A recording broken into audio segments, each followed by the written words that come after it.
Hulikam sa Pasig ang sakita ng ilang motorista dahil sa away kalsada. Alamin ang ugat ng gulo sa balitang hatid ni EJ Gomez.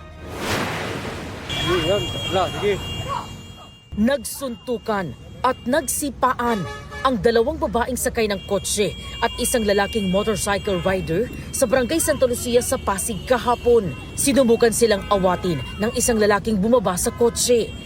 Nakatigil sa gitna ng kalsada ang kotse habang nakatumba ang motorsiklo. Viral to. Nagkasagutan din ang dalawang panig.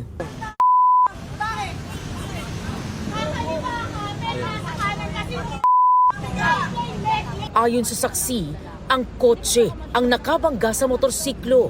Una rin daw nanakit ang mga sakay ng kotse. Yung kotse, nasagi siya. Bumagsak ngayon yung motor. Ngayon parang nagalit yung babae, bumaba. Tapos inaano niya yung lalaki. Yung lalaki, iwas siya ng iwas papunta rito. Ngayon may isang bumaba doon na sa kotse, sinipa yung motor niya. Yun, doon siya nagalit. Ngayon bumalik siya doon sa sasakyan ng babae.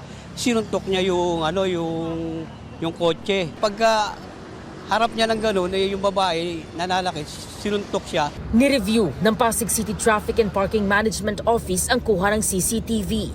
Kitang huminto ang motorsiklo bago mabangga ng kasunod na kotse. Ini-insist kasi nung babae doon sa nakakotse na kakaliwa daw yung lalaki. Pinanood namin sa CCTV, ang una-una talagang nakabangga yung babae.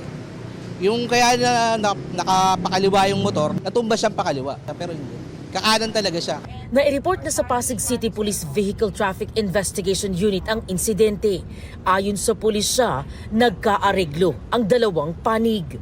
EJ Gomez, nagbabalita para sa GMA Integrated News.